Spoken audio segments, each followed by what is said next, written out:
നമസ്കാരം. എല്ലാ മലയാളി വാർത്താ പ്രേക്ഷകർക്കും സ്വാഗതം.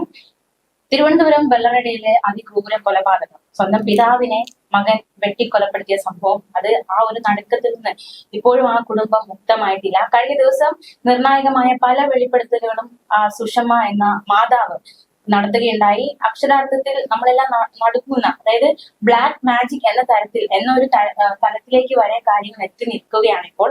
എന്തായാലും കൂടുതൽ കാര്യങ്ങൾ അറിയേണ്ടതായിട്ടുണ്ട്. പ്രതിയെ കസ്റ്റഡിയിൽ വാങ്ങി ചോദ്യം ചെയ്തതിനു ശേഷം മാത്രമേ അത് അറിയാൻ സാധിക്കുകയുള്ളൂ. ഈ പുതിയ വെളിപ്പെടുത്തലുകളിൽ ഏറ്റവും ശ്രദ്ധേയമായി മാറിയിരിക്കുന്നത് ഈ ഒരു കൊലപാതകം നടന്ന ശേഷം ആ വീട്ടിലും അതുപോലെ തന്നെ അദ്ദേഹത്തെ അടക്കം ചെയ്ത കല്ലറയ്ക്കരികിലും ഒരു കറുത്ത വസ്ത്രം ധരിച്ച ഒരു വ്യക്തി വന്നിട്ടുണ്ട് എന്നതടക്കമുള്ള ഒരു വെളിപ്പെടുത്തലുകൾ വന്നിരിക്കുകയാണ് കുടുംബത്തിന്റെ ഭാഗത്ത് നിന്ന്. അക്ഷരാർത്ഥത്തിൽ ഒരു ഭയാനകത ജനിക്കുന്ന ഒരു വെളിപ്പെടുത്തലാണ്, അല്ലെ? എന്താണത്? ആൻസി, ഇക്കഴിഞ്ഞ 5-ാം തീയതിയായിരുന്നു ഈ കൊലപാതകം നടക്കുന്നത്. അപ്പോ ഈ കൊലപാതകം നടന്ന സമയത്ത് പ്രജിൻ പോലീസ് സ്റ്റേഷനിൽ നേരിട്ട് വന്ന് പറഞ്ഞത് പ്രജിന് ഒരിക്കലും സ്വാതന്ത്ര്യം കൊടുക്കുന്നില്ല, പ്രജിനെ അടച്ചിട്ടിരിക്കുന്ന ഒരു രീതിയിലായിരുന്നു കൊണ്ടുപോയത് വീട്ടുകാരെന്നൊക്കെയാണ് ഇയാള് പോലീസിന് മുന്നിൽ പോയി പറഞ്ഞത്. അപ്പോ പോലീസ് അന്നു മുതലേ തിരക്കുമായിരുന്നു, എന്തായിരിക്കും ഈ കുടുംബം, എന്താ പറയാ, ഒരു സാമ്പത്തികമായിട്ട് താഴെ പിന്നിലോട്ടല്ലാത്തൊരു കുടുംബമായിരുന്നു. അപ്പൊ ഇവരെ ഈ ഒരു കൃത്യത്തിലേക്ക് നയിക്കാനുള്ള കാരണം എന്താണ്? എന്തിനായിരിക്കും ഇങ്ങനെ ഒരു MBBS പഠിക്കാൻ പോയ ഒരു വിദ്യാർത്ഥിയാണ് ആ പഠനം പൂർത്തിയാക്കി വന്നിട്ട് സർട്ടിഫിക്കറ്റ് കിട്ടാത്തത് കൊണ്ട് അതിൻ്റെതായിട്ടുള്ള എന്തെങ്കിലും പ്രശ്നം ഉണ്ടായതാണോ, അത് മറ്റു പലതുമാണോ എന്നുള്ള സംശയങ്ങൾ നിലനിൽക്കുകയായിരുന്നു.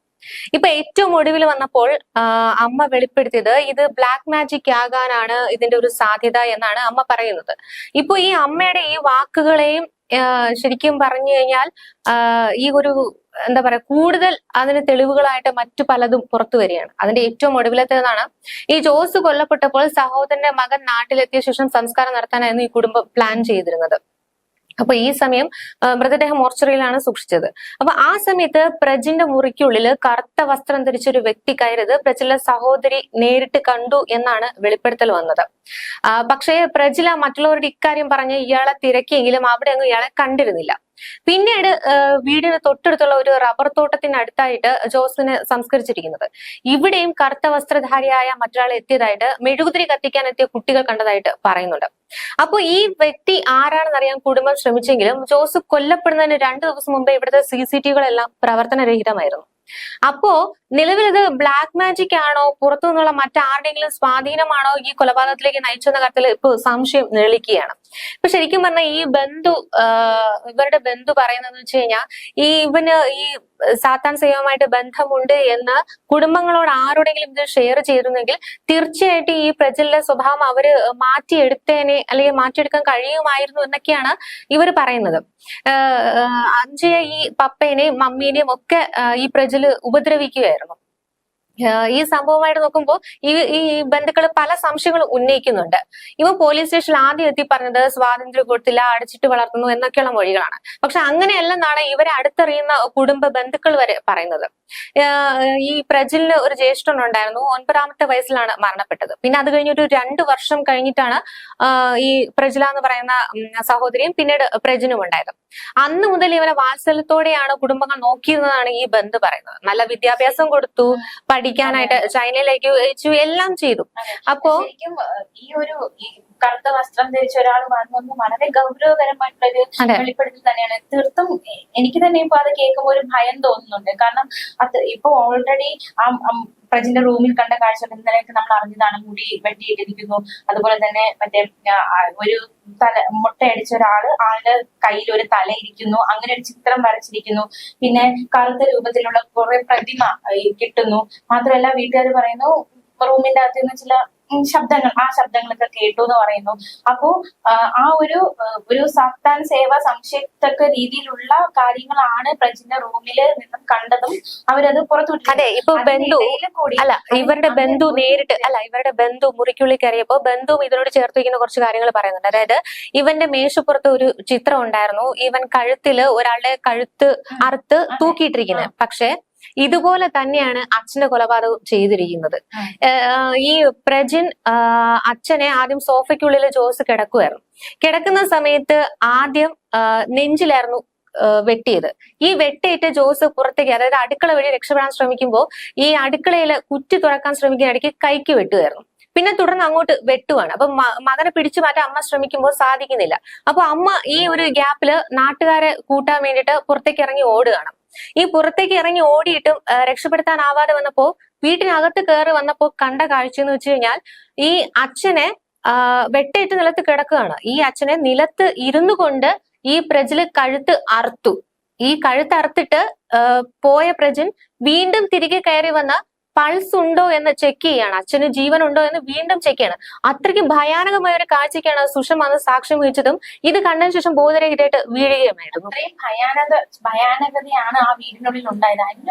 അതിന് പുറമെ ഇത്തരത്തിലൊരു കറുത്ത വസ്ത്രം ധരിച്ച ഒരാൾ വന്നോന്നുകൂടി കേൾക്കുമ്പോൾ അക്ഷരാർത്ഥത്തിൽ ശരിക്കും എന്താ സംഭവിക്കുന്നത്, എന്താണ് ആ വീട്ടിനുള്ളിൽ അല്ലെങ്കിൽ ആ ഒരു പരിസരത്ത് സംഭവിക്കുന്നത് എന്നത് ഭയങ്കര ഒരു ഭയം ജനിപ്പിക്കുന്ന തരത്തിലുള്ള കാര്യങ്ങൾ എത്തിയിരിക്കുകയാണ്. ആരാണ് അങ്ങനെ കറുത്ത വസ്ത്രം ധരിച്ച ഒരാൾ വന്നിട്ടുണ്ടെങ്കിൽ അത് ആരാണ്? ശരിക്കും നമ്മുടെ നാട്ടിൽ ഇത്തരത്തിലൊരു പൈശാചികമായിട്ടുള്ള അല്ലെങ്കിൽ സാത്താൻ സേവ ലൈക്ക് അങ്ങനത്തെ സംഭവങ്ങൾ പ്രബലപ്പെടുന്നുണ്ടോ എന്ന ചോദ്യം വരെ ശക്തമാക്കുകയാണ് ഈ ഒരു. അത് നമുക്ക് നന്തൻകോട് കേരൽ ജിൻസന്റെ കാര്യം തൊട്ടേ അങ്ങ് എടുത്ത് പറയേണ്ടിയിരിക്കുന്നു. എത്ര മർഡറുകളാണ്, പിന്നെ മർഡർ എന്ന് പറയാൻ പറ്റില്ല, ഈ സാത്താൻ സമയമായിട്ട് ബന്ധപ്പെട്ട് പിന്നീട് അങ്ങോട്ട് എത്ര കൊലപാതകങ്ങളാണ് അരങ്ങേറിയിട്ടുള്ളത്. ഏറ്റവും ഒടുവിലാണ് നമ്മുടെ ഈ ജോസിന്റെ സംഭവം പുറത്തു വന്നിരിക്കുന്നത്. നിങ്ങൾ അവിടെ റിപ്പോർട്ട് ചെയ്യാൻ പോയപ്പോ അവിടെ അവരുടെ ബന്ധുക്കൾ ഇതിനെക്കുറിച്ച് എന്തൊക്കെ കാര്യങ്ങളാണ് പറഞ്ഞത്? ശരിക്കും ഇന്ന് ഞങ്ങൾ അവിടെ ചെന്നപ്പോ അമ്മ ഇന്നലെ ഒരുപാട് വെളിപ്പെടുത്തലുകൾ ഒരുപാട് മാധ്യമങ്ങളോട് നടത്തിയായിരുന്നു. അപ്പൊ ഇന്ന് ഞങ്ങൾ ചെന്ന സമയത്ത് തീർച്ചയായിട്ടും നമുക്കറിയാം അവരുടെ മാനസികാവസ്ഥ നമുക്ക് ചിന്തിക്കാവുന്നതേ ഉള്ളൂ. വളരെ തളർന്നിരിക്കുകയാണ്. അപ്പൊ ഇന്ന് ഞങ്ങളോട് സംസാരിക്കാൻ പറ്റിയില്ല. അപ്പോ ഞങ്ങൾക്ക് ആ അമ്മയോട് സംസാരിക്കാനും കാണാനും പറ്റിയിരുന്നില്ല. അവരുടെ ഒരു മാനസികാവസ്ഥ നമുക്ക് ചിന്തിക്കാവുന്നതേ ഉള്ളൂ. സ്വന്തം ഭർത്താവ് മരിക്കുന്നത് കാണുന്നു, മകൻ ഒരു സൈഡിൽ പ്രതി. അപ്പോ ആ ഒരു വല്ലാത്തൊരു മാനസികാവസ്ഥയിലായിരിക്കാണ് അവര്. അപ്പോ ഈ അമ്മയോട് സംസാരിച്ച പഞ്ചായത്ത് വൈസ് പ്രസിഡന്റ് ഇന്ന് ഞങ്ങളോട് സംസാരിച്ചിരുന്നു. അപ്പൊ ഒരുപാട് കാര്യങ്ങൾ ആ അമ്മ ഇന്നലെ വൈസ് പ്രസിഡന്റിനോട് സംസാരിച്ചിട്ടുണ്ട്. അതായത് പ്രധാനപ്പെട്ട കാര്യം ഈ 2 നില വീടാണ്. അപ്പൊ സ്റ്റെപ്പ് കയറി മുകളിലോട്ട് ഈ പ്രജിൻ 2ാമത്തെ നിലയിലാണ് താമസിക്കുന്നത്. ആ റൂമിലോട്ട് പോകാനോ അല്ലെ അങ്ങോട്ട് പോകാനോ അനുവദിക്കില്ല. അങ്ങോട്ട് പോയാൽ അവൻ പെട്ടെന്ന് കോപിതനാകും, സ്വഭാവം മാറും, അങ്ങോട്ട് പോകരുതെന്ന് പറഞ്ഞിട്ടുണ്ട്. 2ാമത്തെ കാര്യം ഈ റൂം പൂട്ടിയിട്ട് അവൻ പുറത്തു പോകും. അപ്പോൾ നമുക്ക് സ്വാഭാവികമായിട്ട് ഉണ്ടാകുന്ന സംശയം, ഇത്രയും വർഷം ഒരു മകന്റെ റൂമിൽ ഇവർക്ക് ഒരിക്കലും കയറാൻ പറ്റൂല എന്ന് സ്വാഭാവികമായിട്ടുള്ള സംശയമായിരിക്കും. പക്ഷെ അവൻ ചെയ്യുന്ന കാര്യം എന്ന് വെച്ചാൽ ഇവൻ പുറത്തു പോകുമ്പോ ആ റൂം ഒരു പൂട്ടുണ്ടാകും, ഓൾറെഡി വേറൊരു കൂട്ടുകൂടി ചെയ്യും. മാത്രമല്ല ഒന്ന് അനങ്ങിയ അറിയാൻ പറ്റുന്ന രീതിയിലാണ് അവൻ എല്ലാം സെറ്റപ്പ് ചെയ്തിട്ട് പോകുന്നത്. അപ്പൊ ആരെയും കയറി ജസ്റ്റ് ഒന്ന് തുറന്ന് നോക്കിയാൽ അത് അറിയാൻ പറ്റും. അറിഞ്ഞു കഴിഞ്ഞാൽ പിന്നെ അവിടെ എന്താ ഇപ്പൊ നടന്നു കാണില്ല. അപ്പൊ ആ ഒരു രീതിയിലേക്ക് ഭയങ്കര വലിയൊരു അപകടത്തിലേക്ക് അത് പോകും. അപ്പൊ അത് പേടിച്ച് ആരും തുറക്കാറില്ല. അത് മാത്രമല്ല ഇത്തരത്തില് ഭയങ്കര ഈ ഒരു പ്ലാൻഡ് എല്ലാരും വിചാരിക്കുന്ന അല്ലെങ്കിൽ ഇപ്പൊ വരുന്ന വെളിപ്പെടുത്തലിന്റെ അടിസ്ഥാനത്തിൽ ഒരു പ്ലാൻഡ് തന്നെയായിരുന്നു എന്ന് തോന്നിപ്പിക്കുന്ന രീതിയിലുള്ള വെളിപ്പെടുത്തലാണ് ഓരോരുത്തരും നടത്തുന്നത്. പ്രത്യേകിച്ച് CCTV, അവരുടെ വീട്ടിൽ CCTV ഉണ്ട്. പക്ഷെ അത് 2 ദിവസം മുന്നേ എപ്പോഴാണെന്ന് അറിയില്ല. പക്ഷെ അത് ചീത്തയായിരിക്കുന്ന അവസ്ഥയാണ്. അല്ല, കൊല്ലപ്പെടുന്നതിന് 2 ദിവസം മുമ്പ് അത് ചീത്തയായിരിക്കാണ്. അപ്പൊ ചീത്തയാക്കിയതും അത് കഴിഞ്ഞിട്ട് ഒരു കമ്പ്യൂട്ടർ ഉണ്ടായിരുന്നു. ആ ഒരു കമ്പ്യൂട്ടറിൽ എന്തോ സംതിങ് വിവരങ്ങളുണ്ട്. അതെല്ലാം ഇവന്റെ റൂമിൽ എടുത്ത് വെച്ചിരിക്കുകയാണ്. അപ്പൊ അങ്ങനത്തെ കുറെ വെളിപ്പെടുത്തലാണ് ഇന്ന് നമുക്ക് മനസ്സിലാക്കാൻ സാധിച്ചത്. പിന്നെ ഈ പാരന്റ്സ് ഒന്നും വെളിയിൽ പറയാതിരുന്നത് പുറത്ത് അറിഞ്ഞ, പ്രത്യേകിച്ച് അവരൊരു വിശ്വാസപരമായിട്ട് നിൽക്കുന്ന ഒരു കുടുംബമാണ്. അപ്പൊ ഇത്തരത്തിലുള്ള സംഭവങ്ങൾ പുറത്തിറങ്ങിയാൽ എന്താകും? അല്ലെങ്കിൽ നമ്മളിൽ പലരും പല പ്രശ്നങ്ങളും നമുക്കുള്ളവരാണ്. അപ്പൊ നമ്മളിൽ പലരും ആ പ്രശ്നങ്ങളൊക്കെ മാക്സിമം നമ്മുടെ ഉള്ളിൽ തന്നെ ഒതുക്കി അല്ലെങ്കിൽ നമ്മളുടെ ഒരു ഇടയിൽ തന്നെ നിർത്താനേ നമ്മൾ പലരും ശ്രമിക്കുകയുള്ളൂ. അത് തന്നെയാണ് ഇവിടെയും ചെയ്തിരിക്കുന്നത്. പ്രശ്നങ്ങൾ ഉണ്ടായിരുന്നു, അതുണ്ടായിരുന്നു. പക്ഷെ അവരിൽ തന്നെ ഒതുക്കി നിർത്താൻ ശ്രമിച്ചു.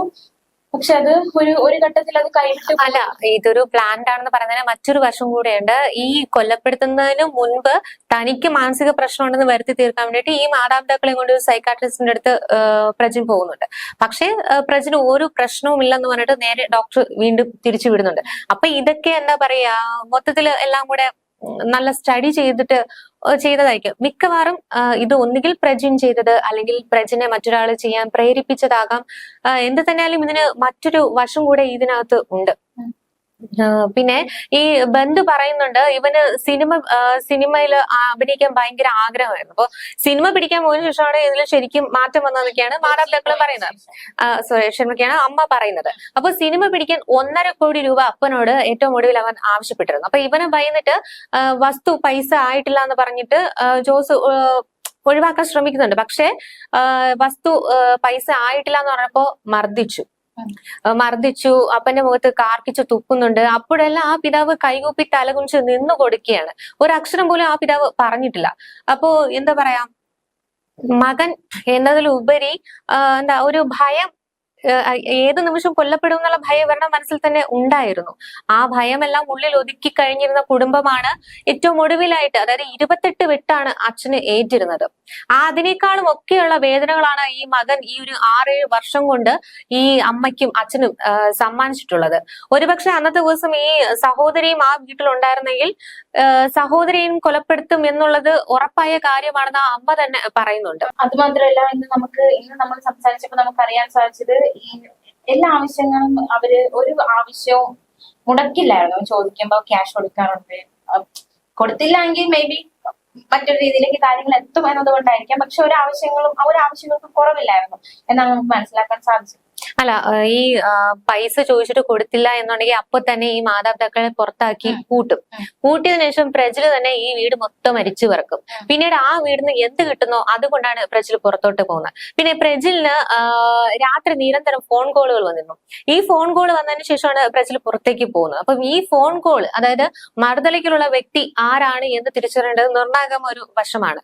പിന്നീട് ഈ മുറിക്കുള്ളിൽ കയറിയപ്പോ ഈ ബ്ലാക്ക് മാജിക് സ്റ്റിക്ക്, മോതിരം, പോലുള്ള വൈബ്രേറ്റ് ശബ്ദം, പിന്നെ കറുത്ത വസ്ത്രമോ അല്ലെങ്കിൽ ചുവപ്പ് വസ്ത്രമോ ഒക്കെ ധരിച്ചിട്ട് ഈ മുറിക്കുള്ളിൽ ഇരുന്ന് തന്നെ അവൻ നൃത്തം ചെയ്യുന്നുണ്ട്.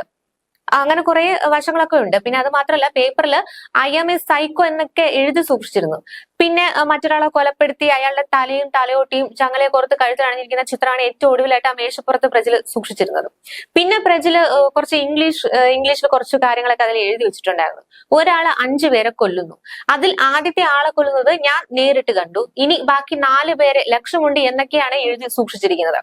അതായത് ഇനിയും ഒരുപാട് പേരെ, അതായത് ഇനി ബാക്കിയുള്ള 4 പേരെ കൂടി കൊല്ലപ്പെടുത്താൻ ഈ പ്രജല് ലക്ഷ്യമിട്ടിരുന്നോ എന്നുള്ളതാണ് ആ സൂചനയിൽ നിന്ന് നമ്മൾ മനസ്സിലാക്കേണ്ടിയിരിക്കുന്നത്. പിന്നെ അത് മാത്രമല്ല, സ്വന്തമായിട്ട് വെൽഡ് ചെയ്ത് സാത്താൻ സേവയ്ക്ക് ഉപയോഗിക്കുന്ന ചില പ്രത്യേക രീതിയിലുള്ള കത്തികളൊക്കെ ഇയാള് മുറിയിൽ സൂക്ഷിച്ചിരുന്നു. ഈ കൊലപ്പെടുന്നതിന് മുമ്പേ പോലും വെട്ടുകത്തിക്ക് മൂർച്ച കൂട്ടുകയായിരുന്നു. ആ മൂർച്ച കൂട്ടിയതിനു ശേഷമാണ് അച്ഛനെ ഇതുപയോഗിച്ച് വെട്ടിയത്. പൈശാചികമായിട്ടുള്ള കാര്യങ്ങൾ തന്നെയാണ് തീർച്ചയായും. പിന്നെ അത് മാത്രമല്ല, പോസ്റ്റ്മോർട്ടം റിപ്പോർട്ടിൽ പറയുന്നുണ്ട് ആ ശരീരത്തുടനീളം മർദ്ദനത്തിന്റെ പാടുകളൊക്കെയായിരുന്നു. അപ്പൊ അതെ, തീർച്ചയായും. ഇവര് പ്രാർത്ഥനയ്ക്ക് വേണ്ടി പോകുമ്പോൾ മുറിക്ക് മുകളിൽ പോയി പ്രജൻ ഈ സാത്താൻ സേവയുമായിട്ട് ബന്ധപ്പെട്ട പാട്ടുകളൊക്കെ പ്ലേ ചെയ്തിരുന്നു. അവിടെ നിന്ന് നൃത്തം ചെയ്യുമായിരുന്നു. ഇവര് തികച്ചും വിശ്വാസികളായിട്ടുള്ള ഒരു കുടുംബമായിരുന്നു. ഈ കൊച്ചിയിൽ പോയതിനു ശേഷമാണ് ഈ പ്രജൽ ഈ മാറ്റങ്ങൾ വന്നതും വിശ്വാസത്തിന് നേരെ തിരിഞ്ഞ് പ്രവർത്തിക്കാൻ തുടങ്ങിയത്. പിന്നെ ആ മുറിക്കുള്ളില് ചന്ദനം പോലുള്ള മഞ്ഞ നിറത്തിലുള്ള എന്തൊക്കെയോ വസ്തുക്കളൊക്കെ അവിടെ ഉണ്ടായിരുന്നു. പിന്നെ ഈ പറഞ്ഞ സ്റ്റിക്ക്, മോതിരം, വസ്ത്രം. പിന്നെ ഇവന്റെ വസ്ത്രധാരണത്തിന് സംബന്ധിച്ച് കുടുംബത്തിലൊക്കെ കളിയാക്കലുകൾ നേരിട്ട് കൂടിയ ഈ കൊല്ലപ്പെടുന്നതിന് ഒരാഴ്ച മുമ്പ് ഇവരുടെ ഒരു ബന്ധുവിന്റെ വിവാഹം ഉണ്ടായിരുന്നു. അപ്പൊ ആ വിവാഹത്തിന് പോയപ്പോ പോലും ഇവന്റെ ഡ്രസ്സിങ്ങിന്റെ പേരിൽ ബന്ധുക്കൾ ആരൊക്കെയോ കളിയാക്കിയിട്ടുണ്ടായിരുന്നു. അപ്പൊ അതിന്റെ പേരിൽ ഇവന്റെ ദേഷ്യം വന്നിട്ട് ഈ കാറില് അമ്മേനെയും സഹോദരിയെയും പിടിച്ചിരുത്തിയിട്ട് അച്ഛനൊപ്പം അമ്മേനെയും നിന്നെയും സ്വർഗത്തിൽ അയക്കും എന്നൊക്കെ പറഞ്ഞിട്ട് ഭയങ്കര ഫാസ്റ്റ് ആയിട്ട് കാറൊക്കെ ഓടിച്ചു പോകുന്നുണ്ടായിരുന്നു. അപ്പൊ അത്രത്തോളം അന്ന് ചിലപ്പോൾ ആ ഒരു പ്രകോപനവും ഇതിലേക്ക് നയിച്ചു കാണും. നമുക്ക് എല്ലാ വശവും നമ്മൾ ചിന്തിക്കണം. എന്തായിരുന്നാലും ഈ ഒരു ഇതില് മറ്റൊരാളുടെ സഹായം ഇതിനകത്ത് കിട്ടിയിട്ടുണ്ട് എന്നുള്ളത് 100% ഉറപ്പ് തന്നെയാണ്. അല്ലാതെ ഒറ്റയ്ക്ക് മാത്രം പ്രജനെ കൊണ്ട് ഇതെല്ലാം ചെയ്യാൻ സാധിക്കുമെന്ന് തീർച്ചയായിട്ടും നമുക്ക് അവിശ്വസനീയമായി തോന്നും. അതൊക്കെ തീർച്ചയായിട്ടും. പ്രതിപ്പോ പോലീസ് ജയിലിലാണ്. അപ്പോ പുള്ളിനെ കസ്റ്റഡിയിൽ കിട്ടേണ്ടതായിട്ടുണ്ട്. കസ്റ്റഡി കിട്ടി കൂടുതൽ ചോദ്യം ചെയ്യുമ്പോൾ മാത്രമേ ഇത്രയും വലിയ ദുരൂഹതയ്ക്ക് ഇപ്പൊ ഒരു ഉത്തരമാകാൻ സാധിക്കുകയുള്ളൂ. അപ്പോ തീർച്ചയായിട്ടും പ്രതിയെ കസ്റ്റഡിയിൽ കൊണ്ടുവരേണ്ടതായിട്ടുണ്ട്, തെളിവെടുപ്പിന് കൊണ്ടുവരേണ്ടതായിട്ടുണ്ട്. ഇനി ഒരുപാട് കാര്യങ്ങൾ ദുരൂഹതകളൊക്കെ ഉത്തരം വരേണ്ടതായിട്ടുണ്ട്. അപ്പൊ നമുക്ക് ഈ എന്തൊക്കെയാണ് ഇവിടെ സംഭവിക്കുന്നത് എന്ന കാര്യത്തിൽ ഒരു വ്യക്തത വരണമെങ്കിൽ ഇനി നമ്മൾ കാത്തിരിക്കേണ്ടിയിരിക്കുന്നു. തീർത്തും പുറത്തു വരുന്ന ഓരോ ദിവസവും ഇത് സംബന്ധിച്ച് പുറത്തു വരുന്ന വിവരങ്ങൾ അക്ഷരാർത്ഥത്തിൽ നടക്കുന്നത് തന്നെയാണ്. ഈ ഒരു സാത്താനിക് സേവയൊക്കെ നമ്മുടെ കേരളത്തിൽ വീണ്ടും ശക്തിപ്പെടുന്നുണ്ടല്ലോ എന്നൊരു ആശങ്ക ജനിപ്പിക്കുന്ന റിപ്പോർട്ടുകൾ തന്നെയാണ് പുറത്തു വരുന്നത്.